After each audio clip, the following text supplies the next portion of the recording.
a temática sobre o repatriamento de capitais é uma temática que, na verdade, pressupõe uma análise multidisciplinar. Ou seja, se o Dr. Benja ele colocou, sobretudo, na sua abordagem, o enfoque no aspecto criminal do projeto, eu vou tentar, na verdade, tocar naqueles aspectos que ficaram de fora neste comentário que o Dr. Benja fez no âmbito, então, do repatriamento de capital. Bom, para começar, repatriamento de capital. O que é interessante nesse tema é que nós, na verdade, partimos de um pressuposto errado. E quando nós partimos de um pressuposto errado, nós inquinamos todo um debate subsequente. A questão do fundo é, estamos verdadeiramente a falar de um regime de repatriamento de capitais? Tentando, se calhar, tentar ilustrar isso com um exemplo mais simples nós fizemos um diagnóstico correto, mas a prescrição médica é desastrosa. Qual é o diagnóstico? Todo mundo sabe que os angolanos detêm aproximadamente, segundo os dados do BNA, mais de 30 mil milhões de dólares, salvo erro, ok? É um capital angolano domiciliado no estrangeiro. Esse é o diagnóstico. Como trazer o dinheiro para Angola? Agora precisamos do remédio, da prescrição médica. E o remédio que o governo angolano utilizou para o efeito foi exatamente lançar mão ao regime de repatriamento de capital. E deixa-me cá pegar aqui numa expressão que foi usada pelo patrocínio, que acaba, na verdade, por reforçar o que eu estou aqui a dizer, que ele diz assim, recursos desviados do Estado de forma ilícita. Ora bem, a nível do mundo, quando se quer recuperar recursos do Estado desviados de forma ilícita, não se faz no âmbito de um regime de repatriamento de capitais. O repatriamento de capitais, o rigor do conceito, serve, na verdade, para o Estado poder recuperar aquelas dívidas fiscais, digamos assim. Reparem, como é que eu vou explicar isso com palavras mais simples? O repatriamento de capital constitui um regime de regulação extraordinária de tributos. O que é isso de regulação? O regime de regulação extraordinária de tributos. Ou seja, há indivíduos que fazem riquezas num determinado país, essa riqueza é transferida para o estrangeiro, e essa transferência pode ser feita de modo lícito. No entanto, quando da obtenção desses capitais, os respectivos cidadãos furtaram-se de apresentar as devidas, as competentes declarações à administração fiscal. Assim sendo, o Estado vê-se privado de tributar, de cobrar o imposto. Nessas circunstâncias, é que o Estado lança a mão àquilo que nós estamos aqui a dizer de repatriamento de capitais, que é, no fundo, recuperar o quê? Impostos devidos e não pagos. O Estado lança a mão a um regime de regulação extraordinária de tributos, mediante o estabelecimento de um conjunto de privilégios, designadamente, os indivíduos são incitados a transferirem para o território pátrio capitais que eles têm domiciliado no estrangeiro e beneficiando para o efeito, por exemplo, de uma amnistia penal ou de um perdão fiscal, mas no caso, quando falamos de um perdão fiscal, não falamos de um perdão fiscal total, estamos a falar de um perdão fiscal parcial. O que é isso de um perdão fiscal parcial? Ou seja, quando o indivíduo não paga um imposto no tempo devido, quando tiver de o proceder, mais do que pagar o imposto, esse pagamento vai ser feito mediante o acréscimo de algumas multas. Quando há um perdão parcial, no fundo o que se quer é que esse indivíduo vai pagar o imposto, mas ele fica desde já exonerado de pagar multas ou sanções que podem decorrer do facto de esse pagamento estar a ser feito de forma extemporânea. Ora bem, no regime de repatriamento de capital, no fundo é isso que o Estado procura garantir. É garantir a efetivação da cobrança do imposto que, por circunstâncias alheias à sua vontade, o Estado não pode efetuar. E não é o caso de Angola. Nós estamos aqui a falar de capitais que saíram, mais do que terem saído, mas a questão de Angola é de capitais que foram obtidos de forma ilícita. Se o capital foi obtido de forma ilícita, qual é o mecanismo mais adequado para se proceder o repatriamento, entre aspas, desses ativos financeiros? Não é mediante um regime de regulação excepcional de tributos. Porque fico também um bocadinho com a ideia de que nós estamos aqui a tentar branquear a questão. Estamos aqui, na verdade, a tentar branquear a questão. Eu olhei um bocadinho para o regime que está agora, que está agora em discussão na Assembleia Geral, na Assembleia Nacional, que é interessante, é que o Estado prevê, inclusive, um perdão fiscal total, ou seja, o Estado, no fundo, diz não interessa se esse tributo foi obtido de forma lícita ou ilícita, repatriem esse tributo para o território nacional, mas vocês ficam isentos de qualquer tipo de responsabilidade. O que é isto? O que é isto? O que é que o Estado vai, na prática, ganhar? O que é que o Estado pretende, efetivamente, com este regime de repatriamento de capitais? Porque, do ponto de vista do direito internacional, o Estado tem um conjunto de instrumentos jurídicos que pode lançar mão para proceder ao repatriamento de capitais angolanos no estrangeiro e aqueles capitais que comprovadamente foram obtidos de modo ilícito. E quais são esses instrumentos jurídicos que funcionam no âmbito das relações internacionais? Desde já, nós temos, e nosso Estado angolano, por acaso, até subscritor, nós temos a Convenção das Nações Unidas contra a Corrupção. E esta convenção é que é efetivamente o instrumento jurídico que é utilizado para a recuperação de ativos financeiros que são resultados de crimes. O Estado tem esse instrumento à sua disposição. O Estado tem esse instrumento à sua disposição, não se entende hoje porque o Estado angolano não lança mão a esse instrumento jurídico internacional e opta por lançar mão a esse regime atípico de repatriamento de capital, que não existiu, e sublinha-se esse facto. A nível da história do mundo, nunca existiu um regime de repatriamento de capital composto nos moldes em que o governo angolano está a fazer. Nunca existiu. Que é engraçado que eu, a nível, por exemplo, de Lisboa, tentei conversar com algumas pessoas que, com alguma experiência na área dos impostos, indivíduos, enfim, com um currículo invejável, e o que eles, enfim, a reação dessas pessoas quando você colocava essa questão, mas o Estado angolano quer proceder o repatriamento compulsivo de capital, a reação era sempre de espanto, mas nunca vimos isto, o que é isto?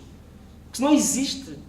Porque, na verdade, não existe um regime de repatriamento de capitais nos moldes em que nós estamos cá a discutir em Angola. Não existe. Se o diagnóstico é correto, a prescrição médica é completamente desastrosa. Ora bem, dizia eu que nós temos, no âmbito do direito internacional público, a Convenção das Nações Unidas, que tem como função a recuperação de ativos financeiros que foram obtidos como consequência da prática de ilícitos criminais. Por outro lado, do ponto de vista da localização de respectivos ativos, o Estado angolano pode também subscrever o Fórum Global de Troca de Informações. O que é isso? Na verdade, isso é um instrumento jurídico internacional que é subscrito, ou que foi subscrito por vários Estados, nos termos do qual os Estados subscritores deste instrumento têm a obrigação de trocarem informações sem colocarem quaisquer tipos de constrangimento ou objeções. Ora, se nós já temos um regulamento, uma convenção das Nações Unidas, temos, por outro lado, este Fórum Global de Trocas de Informações. O Estado angolano pode subscrever. Mediante a subscrição do Fórum Global de Trocas de Informações, é fácil o Estado angolano localizar efetivamente a domiciliação do capital angolano no estrangeiro. Continuamos a não perceber porque é que carga d'água o Estado angolano faz vista grossa a estes dois instrumentos jurídicos do direito internacional. Mas depois temos aqui uma outra questão de fundo, que eu acho que se calhar é o cerne da questão angolana. Quando nós falamos aqui de capitais ilícitos, qual é o conceito ou qual é a concepção de ilicitude que nós preferíamos?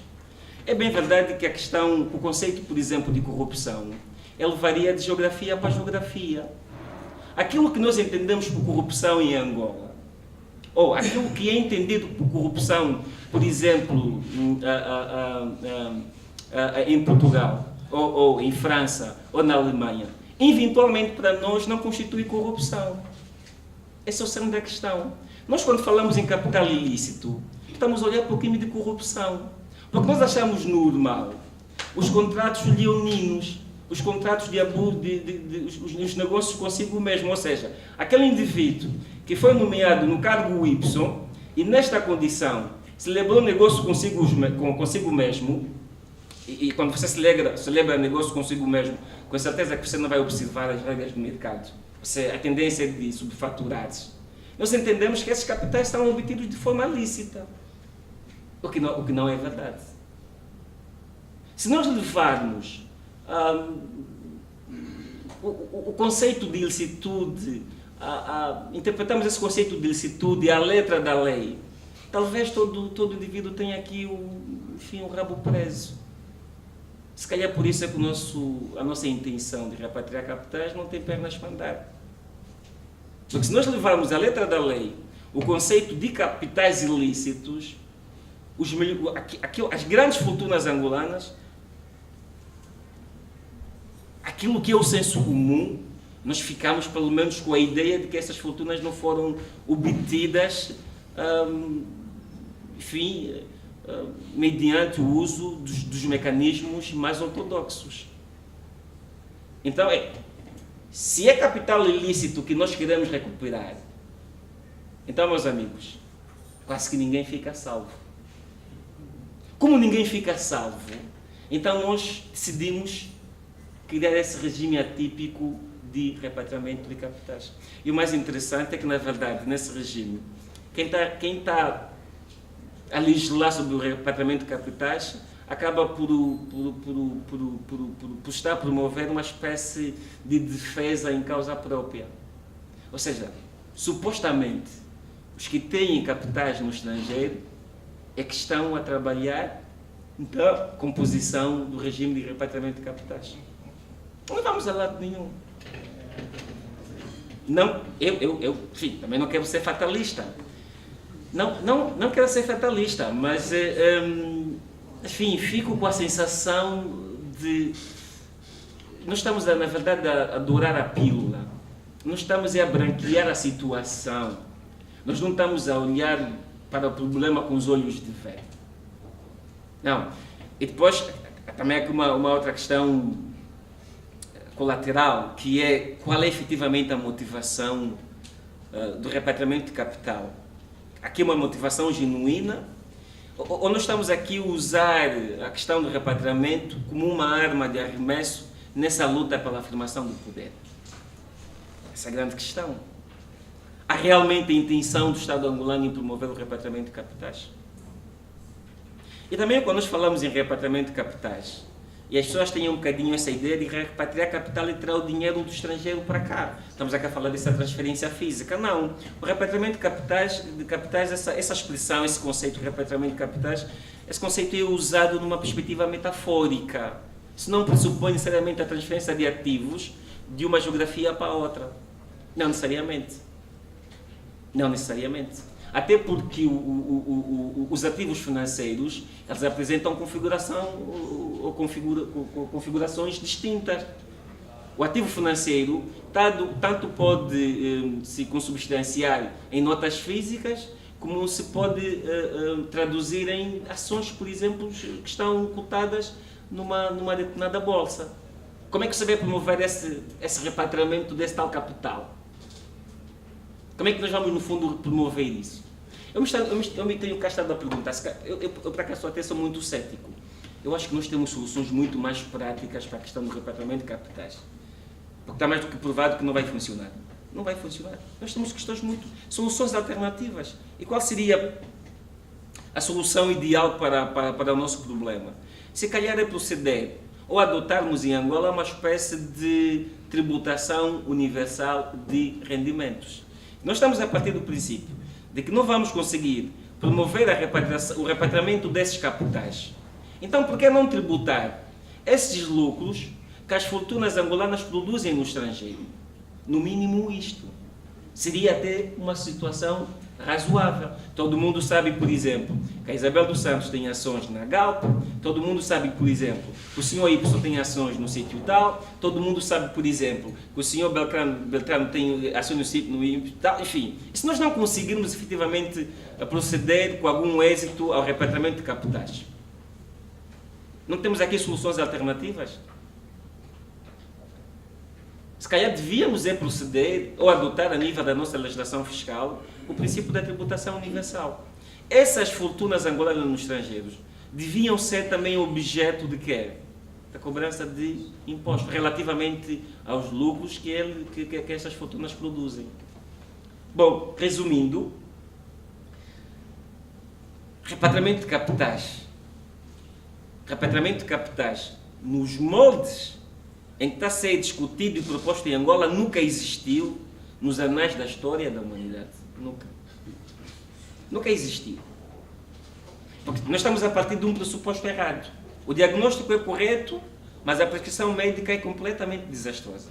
Estamos a partir de um pressuposto errado. Por quê? Porque nós estamos a tratar de fundos que foram obtidos de forma ilícita no âmbito de um regime, que é tal regime de repatriamento de capitais, ou usando uma expressão mais técnica, o regime excepcional de regulação tributária, que visa, na verdade, o que é promover a recuperação daqueles impostos que, por circunstâncias alheias à vontade do Estado, não foram efetivamente liquidados e cobrados. Então, por que é que nós não lançamos mão a esses instrumentos? E preferimos aqui fazer uma espécie de um exercício de cosmética e falar repatriamento de capitais. Não vamos repatriar capitais nenhum.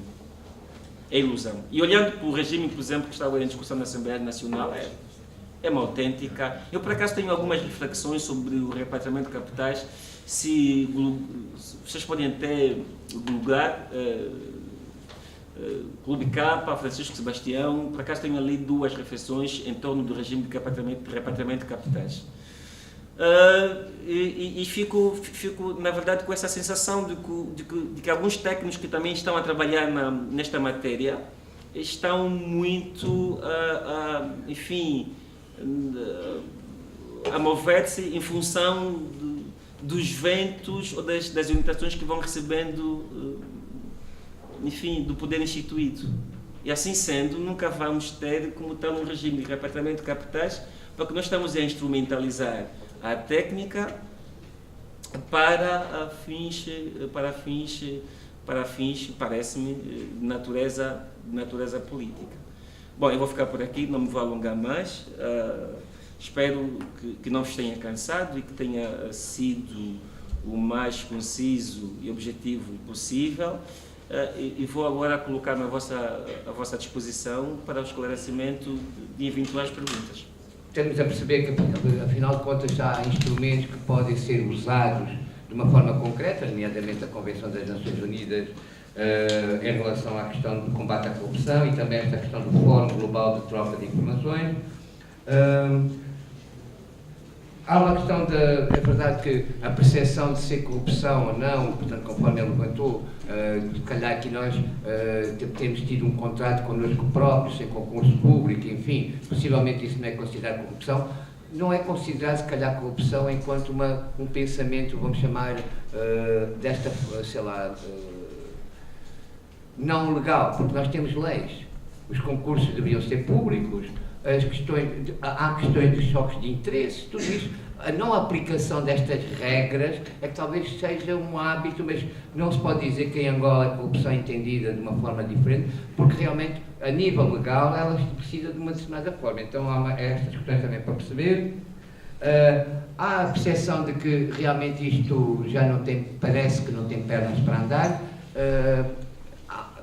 Há reflexões que se põem da seguinte forma. Possivelmente havia uma intenção com a apresentação e a aprovação desta lei, que seria um pouco o que disse aqui o nosso companheiro, buscar recursos que estão lá fora, por exemplo, artigos, etc., e trazer para a mão de quem os produziu de forma ilícita, e não tendo conseguido passar desta maneira, porque já se temos conta que a lei, se por acaso vir a ser aprovada, não pode passar desta maneira, já não há qualquer interesse por quem o propôs a continuar com o processo. Ou seja, há toda uma sensação de que quem avançou com a proposta, tomando em conta que a opinião pública, que as ideias em discussão condenam e que não podem aprovar a lei desta maneira, então deixa de haver qualquer interesse que isto possa continuar. Tem a questão das alternativas, é o caso que levantou, portanto, uma das possibilidades seria não conseguindo tudo, ou não conseguindo isto, por ter a ver a questão com a tributação universal. Há um exemplo que pôs, ou a percepção de que o processo em Angola é único. Há questões que se levantam, mas há outros países, não há outros países que fazem isso, por exemplo, a Rússia, esse caso da Rússia de buscar os dinheiros dos bandidos, pode não ser um exemplo, não sei. Mas há essa questão. Ok, e depois há a questão que aparece, tipo, no momento, ou a proposta, ou estas ideias, aparecem num momento que é a nossa situação, nós estamos aflitos, então vamos ainda agradecer a quem desviou para poder trazer o dinheiro, não é? Portanto, como se fossem ou venham a ser os salvadores da nossa situação económica. E eu acho que é interessante nós analisarmos isto tudo com a situação do país. Eu ontem, enquanto estava na Rádio Mais, estava a acompanhar o arranque, não sei se é o arranque ou o seu desenvolvimento, de mais uma campanha de vacinação. E nós andamos há dezenas de anos com campanhas de vacinação.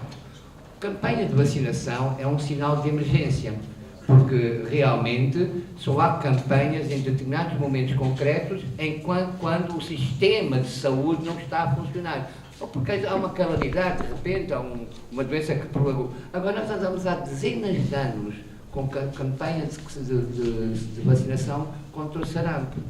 Quer dizer, que significa que o país, assim, o sistema de saúde não está a funcionar. E isto tem a ver com estes desvios. Tem a ver com esta questão. Portanto, e outra coisa que nós temos que pensar tem a ver com a questão da dívida. É muito, muito sério. Mais de eu não tenho os dados, mas acho que é cerca de 50%. 52%, cerca de 50% do orçamento é para pagar dívida. Estas dívidas, não só o dinheiro que basou, o dinheiro dos tais contratos que foram feitos de forma ilícita, enfim, e estamos a voltar a apertar o cinto, a obrigar a nós cidadãos a suportar isso, sem a tal investigação, sem a tal análise, sem a tal reflexão. Eu que estamos numa situação em que eu próprio executivo que teve a iniciativa e na sua maioria são eles que produziram esse dinheiro para fora. E logicamente não tem mesmo perna para andar. E outro indicador também é a questão do Manuel Vicente. Mostra claramente um dos indicadores que não tem pernas para andar. A minha questão é a seguinte: qual é a instituição aqui que pode, efetivamente, que tem força, capacidade para obrigar que se use os instrumentos internacionais para efetivamente voltar o dinheiro para Angola? Essa é a primeira questão. A segunda questão, o porquê que eu acompanhei a manifestação, enfim, eu tenho dito que não tem sido manifestação, onde a Munga também esteve presente na pessoa do patrocínio, não é? Penso que aquilo foi uma marcha, uma manifestação. Por que desprender tanto do esforço, ir sempre naquelas marchas, chegar no 1º de maio, fazer uma Ave Maria, se calhar, com essa expressão? Não seria bom juntar todas as organizações da sociedade civil, produzir um documento, no termo de referência, remeter à Assembleia Nacional, remeter ao Presidente da República, manifestar certamente aquilo que pode ser a intenção verdadeira para resgatar o dinheiro de fora para dentro. Porque a mim me parece que já não existe mais nenhuma instituição com reserva moral para buscar o dinheiro lá fora. Já não existe. A sociedade civil devia fazer o seu papel, por um lado. E por outro lado também, é que há uma grande fragilidade de não trazer mesmo dinheiro, porque esse povo não participa na vida pública e política do país. A temática é atual. Estamos neste momento a refletirmos sobre o repatriamento de capitais. Sabemos que os proponentes desta lei, por um lado, é o executivo e por outro lado é o MIT. E o preletor fez referência, e muito bem, que o diagnóstico é assertivo, mas a prescrição possivelmente deixa muito a desejar.